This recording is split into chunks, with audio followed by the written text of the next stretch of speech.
First off, you should think about the channel that you want to test with. You need to pick one. Select that one channel that you want to start with. I recommend potentially starting with an owned channel so that it is free to use via email or web. And once you've tested something there, you can then expand it to your paid channels, for example. Next up, you need to decide which metric you want to be testing. So should it be open rate on email or click-through rate on an ad? Land on one metric. You can only test one metric at a time, and you can then test your next metric in your next test.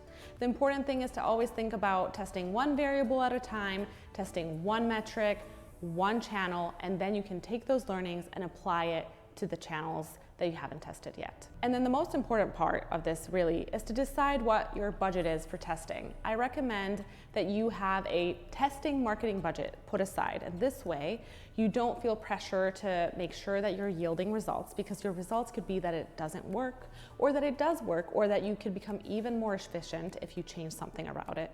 So having a budget set aside, particularly for testing, really helps with being able to get creative. And what I recommend for you is to never ever stop testing. Channels change, algorithms change, demographics change.